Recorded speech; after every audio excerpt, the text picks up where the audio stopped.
Welcome to our channel, where we focus on relationships and the challenges people face in everyday life. Today's video will dive into the ups and downs of managing a busy career while maintaining a strong relationship. Let's get started. As a journalist, my job often keeps me far away from home. I spend a lot of time traveling for different projects, which means I'm always on the move. I'm 31 years old and married to a wonderful man who's 34. We met during one of my work trips and instantly fell in love. We've been married for 4 years now, and after we got married, we moved into the house I inherited from my father. It's a special place that holds a lot of memories, and now it's where we've built our life together. Both my husband and I have demanding jobs, so we share the responsibilities of covering our expenses and bills equally. However, because of our busy work schedules, we rarely get to spend quality time together. We're often away from home for long hours, and by the time we get back, we're too tired to truly connect. This has led to some arguments here and there, mostly because we feel like we're missing out on being together. But over time, we've managed to resolve these disagreements, so there haven't been any major issues in our marriage. For a while now, we've been planning a much-needed trip to reconnect and unwind. Unfortunately, our busy schedules kept getting in the way, especially because my work was really hectic. I had to move from one city to another for various assignments, so our road trip plans kept being pushed back. We had this idea in mind to take a road trip to a distant city, stay at a nice hotel, and then return home after 3 days. We promised each other that the moment we found a little free time, we would finally go on this trip. We even saved up some extra money so that we could treat ourselves to a stay at a 5-star luxury hotel and enjoy fancy dinners. Finally, the moment came. I got an opportunity to return to my hometown for work, and I managed to apply for a 4-day holiday. I was thrilled. I packed all the essentials, and my husband and I set off on the road trip we had been eagerly waiting for. The excitement was real as we started our journey. We took turns driving, played our favorite songs, and spent the drive laughing and talking about everything under the sun. It felt like we were finally able to let go of all the stress and enjoy each other's company. It was one of those moments that made me feel like life couldn't get any better. After a long drive, we finally reached our destination and checked into the hotel. Luckily, we had booked our room online in advance, so everything was ready when we arrived. We were both so excited to spend this time together and create new memories, not knowing what surprises life had in store for us. We arrived at our hotel room, feeling exhausted from the long journey, but excited for the time we were finally going to spend together. After freshening up, we got dressed and decided to head down to the hotel's restaurant for dinner. The atmosphere was perfect, and we were both in great spirits. As we sat there, enjoying our meal, we talked about all the lovely memories we had shared over the years. It felt like everything was falling into place, and the evening was blissful. We were both so happy to be there, just the two of us, away from all the stress of daily life. Once dinner was over, we were too tired to do much else, so we headed back to our room and went straight to bed. I remember thinking how perfect the day had been as I drifted off to sleep, grateful for this rare moment of peace. The next morning, when I woke up, something felt off. I reached out to the side of the bed where my husband had been sleeping, but he wasn't there. At first, I thought he might have gone to the bathroom, so I waited for him to come back. But after a while, it felt like he was taking far too long. I started to worry, so I got up and knocked on the bathroom door. There was no response. My heart started to race, and I felt a knot forming in my stomach. I slowly turned the knob and opened the door, but to my shock, the bathroom was empty. My husband wasn't there. Panic started to set in as I quickly got dressed and rushed out of the room to look for him. I tried calling his phone, but the call wouldn't go through. His number was unreachable. My mind began racing with all kinds of terrible thoughts. Where could he have gone? Why wasn't he answering? I was so scared that I started asking random people in the hotel if they had seen him. I even checked with the front desk, hoping he might have gone out for a quick errand, but no one had any information. Growing more anxious by the minute, I ran to check the rental car we had parked outside the hotel. To my horror, the car was gone. My mind was spinning. Did he leave without telling me? What was happening? I thought maybe it was best to wait in the room, thinking he might return soon, but I couldn't calm myself down. The anxiety was eating me up inside, so I decided to leave the hotel and continue looking for him. With very little cash on me and no idea where to go, I somehow managed to find a way to get back home, hoping I would find answers there. When I finally reached home, I noticed that the door was already unlocked. My heart was pounding in my chest as I cautiously stepped inside, not knowing what to expect. As I entered the house, I saw my husband lying on the floor, crying and struggling to breathe. Around him, there were broken photo frames and shattered flower vases scattered all over the floor. The sight was so chaotic and confusing that I didn't know what to think. Seeing me, my husband slowly got up, his face filled with pain. Through his sobs, he said, "She's ruined me. She's left me with nothing." I was completely taken aback. I had no idea who he was talking about, so I asked him, "Who are you talking about?" In a wave of emotion, he finally confessed that he had been seeing another woman, someone he had met at a nearby college. He admitted that he had been in love with her for over a year and had been secretly seeing her behind my back. His words hit me like a ton of bricks. I felt my entire world collapse around me. My head was spinning, and I couldn't bear to listen to any more. I left the house immediately, feeling utterly shattered and betrayed. Since that moment, I've been staying at a friend's place, unable to face my husband after everything that has happened. When I finally collected myself enough to confront him, he had the nerve to blame me for his affair. He said that I was never there for him, that I was too absorbed in my work to notice he needed someone by his side. He claimed I was too focused on my career, saying I had no real value for our relationship. Hearing those words only made the betrayal cut deeper. How could he say that? How could he blame me for his own choices? I had always thought we were a team, but now I feel like I never really knew him at all. I just can't wrap my head around this. How could the man I fought for, the man I stood up to my parents for, be the same person who betrayed me like this? I argued with my family to marry him because I believed in our love, believed he was the one I wanted to spend my life with. Every part of my life revolved around him. I cared about him so deeply and put my whole heart into making our relationship work. While I was giving everything to our marriage, he was off with someone else, someone much younger, being intimate with her while I was completely unaware. What makes it even worse is the thought that our house, our bedroom, was being used behind my back when I wasn't home. Just imagining that freaks me out. How could I have been so blind?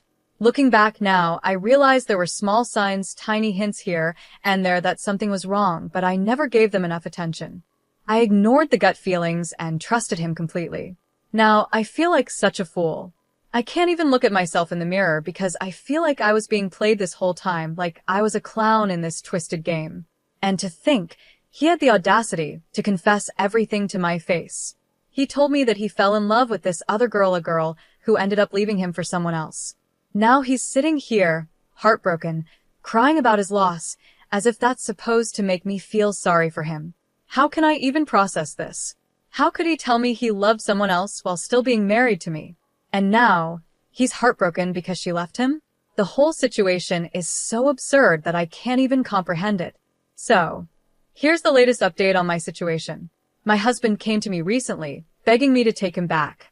He's claiming that he made a huge mistake and that he's ashamed of what he did. He keeps saying that everything that happened was just a terrible blunder and he never intended to hurt me. But while he's apologizing, he has the nerve to tell me that I'm partly to blame for all of this. According to him, if I had been more aware or vigilant, I could have figured out his affair much earlier. He even had the audacity to say that it was my carelessness and lack of attention that drove him to cheat. He says he needed more love and attention while I was busy with work, and that's why he turned to someone else. It's unbelievable. Even if I had been absent or preoccupied with my career, does that justify his actions? How can he try to pin the blame on me when he's the one who made the decision to be unfaithful? And if he really loved this other girl, how can he now sit here and say he's heartbroken because she left him? It makes no sense. His apologies, his begging, it all feels so hollow. Now, he's saying we should try to fix our marriage, that we can work on things and make them better. But how can I see a future with someone who has betrayed me like this? How can I rebuild trust after everything he's done? I knew deep down that I couldn't continue living this lie, so I finally gathered the strength to file for divorce. I refuse to spend the rest of my life with a man who has treated me so poorly and broken my trust. As soon as he found out that I had filed for divorce, he went completely off the rails. He started acting irrationally, calling me nonstop even though I refused to answer. When I didn't pick up, he took it a step further, calling my friends, my parents, even some of my coworkers, trying to turn them against me. He's been telling everyone that I was never really committed to the marriage, that I was always looking for a way out. He's trying to paint me as the one who is at fault, when in reality, it's him who destroyed everything. I can't believe this is my reality. The man I once trusted with my heart, the man I fought so hard for, has turned into a person I barely recognize. His actions have shown me that he's not the man I thought he was, and I know now that staying in this marriage would only bring me more pain. I deserve better than this, and I'm determined to move forward and rebuild my life without him. When I finally have a small reason to stand up for myself, he accuses me of creating a mountain out of a molehill. As if that wasn't enough, he's also questioning my character now. He's been telling people that I work with male colleagues and travel with them, implying that I'm somehow untrustworthy. Hearing this broke my heart into a million pieces.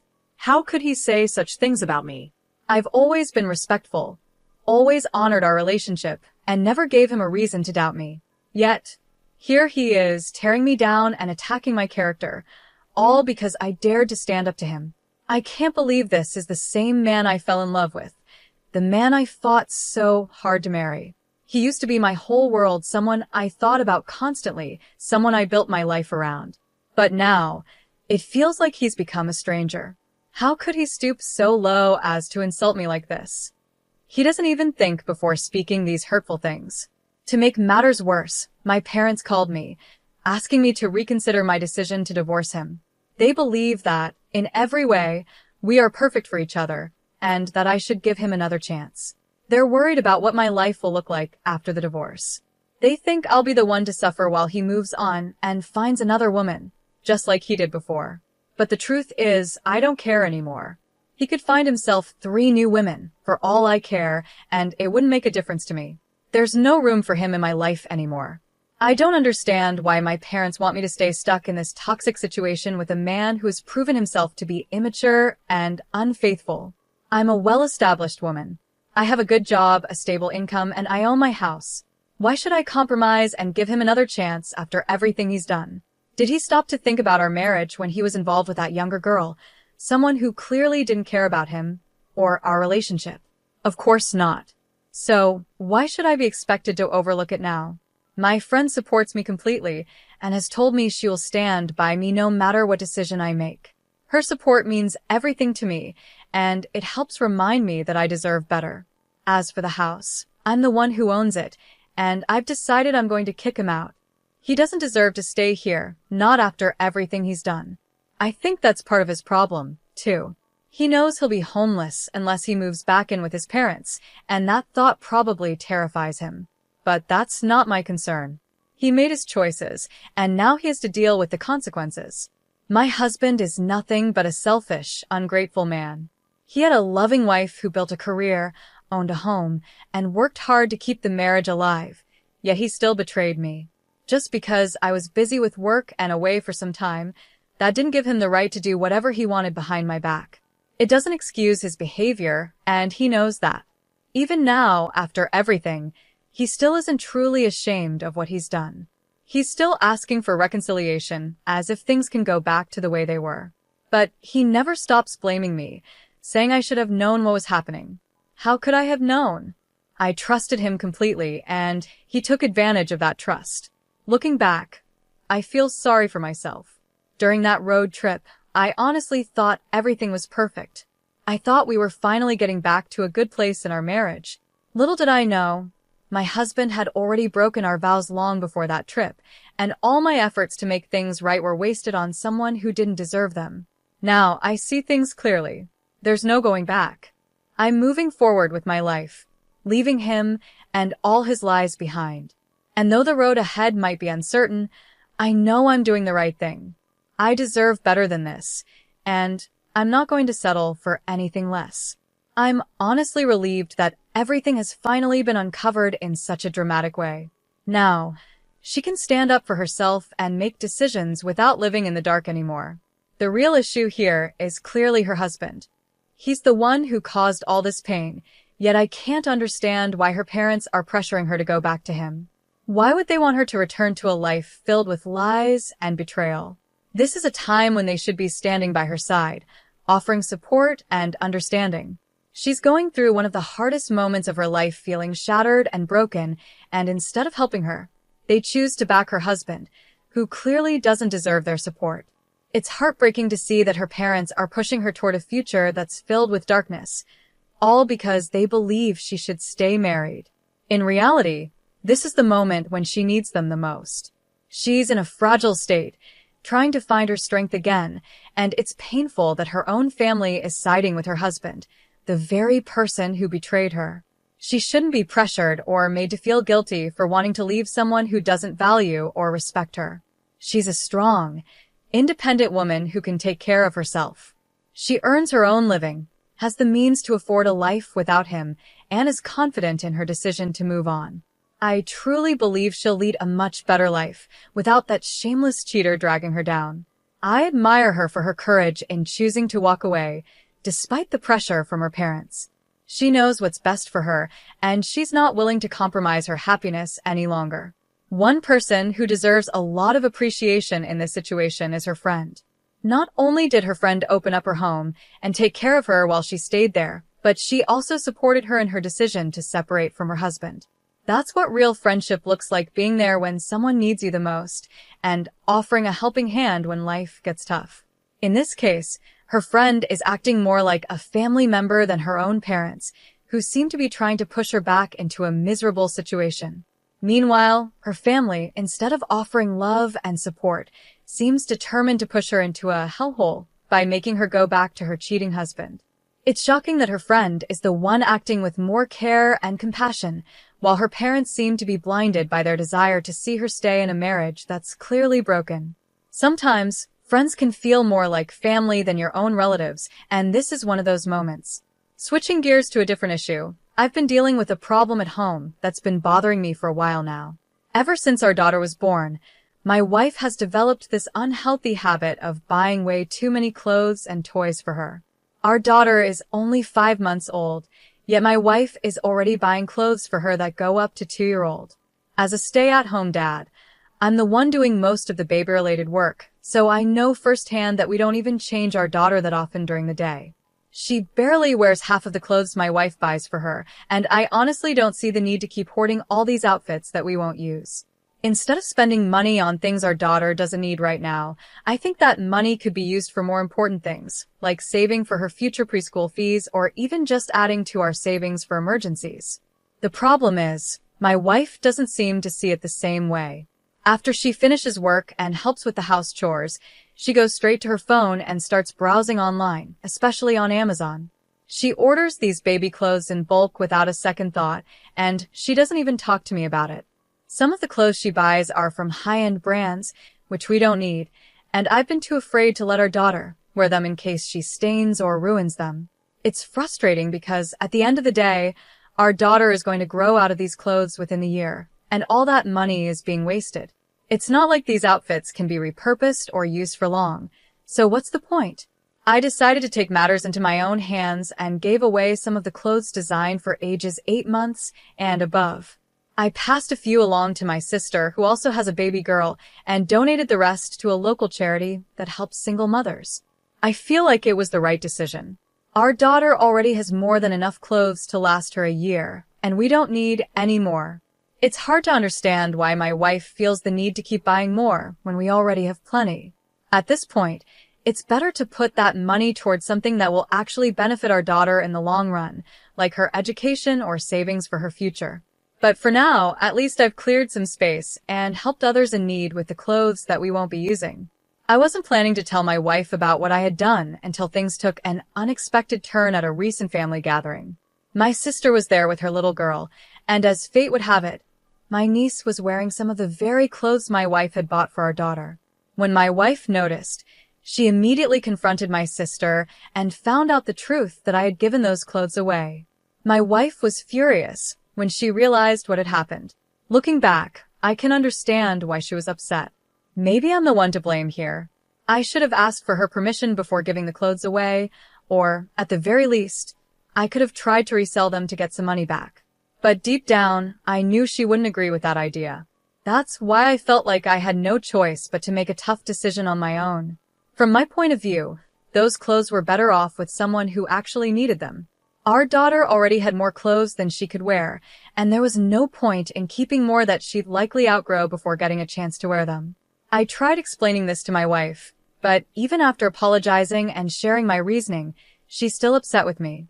I just wish she would stop this pattern of impulse buying clothes for our daughter, especially since I've talked to her about it several times before. It's not that I don't appreciate her wanting the best for our little one, but the constant buying is unnecessary when we already have so much. To clarify, my wife is responsible with our finances in other areas. She pays all the bills and expenses on time, so we don't have any issues there. But I'm concerned that her impulse buying could eventually put a strain on her earnings.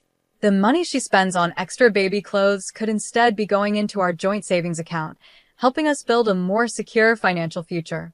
Some people might say I'm the a-hole in this situation, and maybe they're right. I can see how giving away the clothes without telling her wasn't the best approach. But at the same time, I genuinely believed I was making a practical decision. Our daughter is only 5 months old, and babies grow quickly. The clothes I gave away were for ages 8 months and older, but we already had plenty for her to wear. I figured it made more sense to give them to someone who needed them, rather than just letting them sit there unused. But then again, maybe I got it wrong. Some might say that it's completely ridiculous to give away brand new clothes that would fit our daughter in just a few months. After all, baby sizes aren't always consistent, and kids go through growth spurts all the time.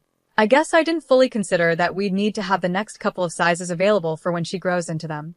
It's not like my wife was buying clothes that were way too big or completely unnecessary. Having clothes ready for the next stage is practical, and by giving them away, I may have created more of a problem. Now, in a month or 3, my wife might have to buy even more new clothes, which will cost us even more money. Another thing I didn't think about is that I've been hesitant to put our daughter in some of the nicer outfits my wife bought, just because I'm afraid she'll stain them. But now I realize how silly that sounds. She's a baby. Of course, there are going to be messes. If the money has already been spent on these clothes, why not let her wear them? Whether it's a $10 onesie or a designer outfit, she's going to outgrow it in no time anyway. A stain here, or there isn't going to matter in the long run. I should have just put her in the clothes, taken a few cute pictures, and let the inevitable mess happen. Babies are messy. That's just a fact of life. What I should have done from the start is have a grown-up conversation with my wife. We could have talked about setting a budget for baby clothes and discussed whether buying high-end brands was really worth it. Maybe we could have agreed to return some of the designer outfits, or at least limit how much we spend on them. If she's completely unwilling to compromise and it starts affecting our ability to save money, then that's something we'd need to address. But getting rid of clothes that would fit in just a few months without discussing it first, that was a mistake. I can see that now. It didn't really benefit anyone, and in the end, it just created more tension between us. So, in this situation, I might be the a-hole, but it's something I'm willing to work on. I just hope we can move forward from this and find a better way to manage things in the future. We recently had senior recognition for my team since the regular season is over.